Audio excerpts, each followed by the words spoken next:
اسی طرح ایک تسبیح ہے جو ہم لوگ نمازوں کے بعد پڑھتے ہیں، 33 دفعہ سبحان اللہ، 33 دفعہ الحمدللہ اور 34 دفعہ اللہ اکبر۔ آپ صلی اللہ علیہ وسلم کے پاس لونڈی اور غلام آئے تھے کہیں سے، اور وہ مال غنیمت تھا، تقسیم ہو رہا تھا، تو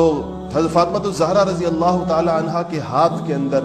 چکی پیستے پیستے آپ کے ہاتھ کے اندر گٹھوں کے نشان پڑ گئے تھے،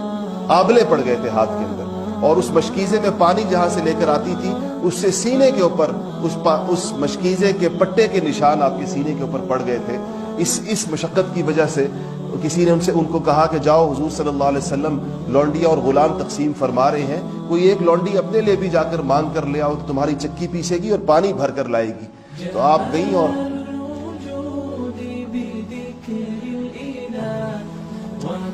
کھڑی ہو گئی، لیکن روایات میں آتا ہے کہ حیا کی وجہ سے کچھ کہہ نہیں سکی، باپ سے کہہ نہیں سکی کہ مجھے بھی عطا ہو۔ آپ نے جب لونڈی غلام تقسیم کر دیے تو پوچھا شام کو ان سے کہ فاطمہ تم آئی تھی کچھ پوچھنے، کچھ مانگنے، کچھ کہنے کے لیے آئی تھی؟ تو کہا رسول اللہ میں آئی تو اس لیے تھی، میں کہہ نہیں سکی، اور اپنے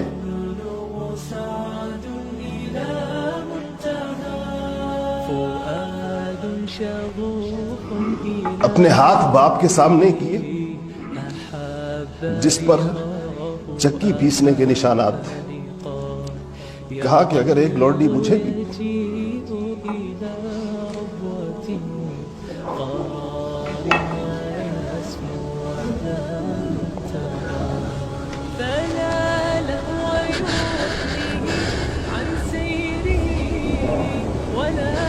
اللہ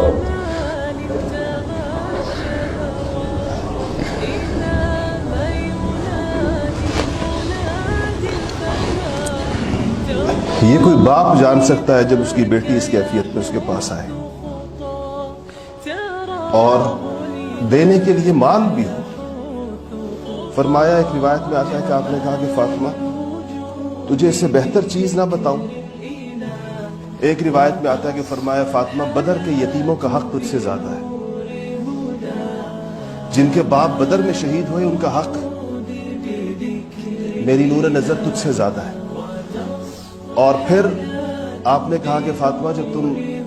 تھک جایا کرو تو رات کو 33 دفعہ سبحان اللہ، 33 دفعہ الحمدللہ اور 34 دفعہ اللہ اکبر پڑھا کرو، انشاءاللہ تیری تھکاوٹ دور ہو جائے گی۔ یہ تعلیمات تھیں، یہ اس دنیا سے نبی کا حصہ تھا اور نبی کے گھر کا حصہ۔ اپنے لیے اور اپنے گھر والوں کے لیے آپ نے جو کچھ پسند فرمایا اس دنیا سے، جس دنیا کا اللہ جل شانہ نے جس کی تخلیق کے لیے جس کی تخلیق کی وجہ آپ کو بنا کر بھیجا،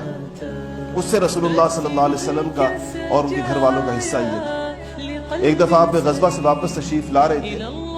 تو دو چیزیں اپنے گھر کے اندر دیکھی، فاطمہ کے گھر میں دیکھی۔ ایک دیکھا کہ آپ نے ایک پردہ لٹکایا ہوا ہے، ریشمی پردہ دروازے کے اوپر آپ ہی کے استقبال کے لیے، اور ایک آپ نے چاندی کا کنگن پہنایا تھا حضرت حسن رضی اللہ تعالیٰ عنہ کے ہاتھ کے اندر۔ رسول اللہ گھر کے اندر تشریف لائے اور یہ دونوں چیزیں دیکھی تو خاموشی سے پلٹ کر واپس تشریف لے گئے۔ فاطمہ الزہرا سمجھ گئی کہ رسول اللہ صلی اللہ علیہ وسلم کو یہ ریشمی پردہ پسند نہیں آیا اور شاید حسن کی کلائی کے اندر پڑا ہوا یہ کنگن پسند نہیں آیا۔ فوراً دونوں چیزیں اتاری اور رسول اللہ کی خدمت میں بھیجی کہ یا رسول اللہ کے رستے میں صدقہ۔ تو آپ نے فرمایا کہ فاطمہ میں نہیں چاہتا کہ ایسی چیزیں تیرے گھر کے اندر آئیں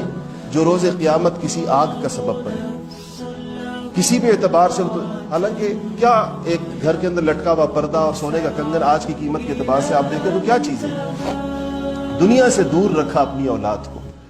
اور آخرت کی چیزوں کو آپ کے سامنے رکھا کہ آخرت ان کے سامنے ایسی رہے کہ جن لوگوں کی ان کی آغوش میں جن لوگوں نے پلنا تھا، جن کی تربیت ہونی تھی، ان کے لیے ایسی ہی ماں چاہیے تھی۔ اور رسول اللہ صلی اللہ علیہ وسلم کا اپنا گھرانہ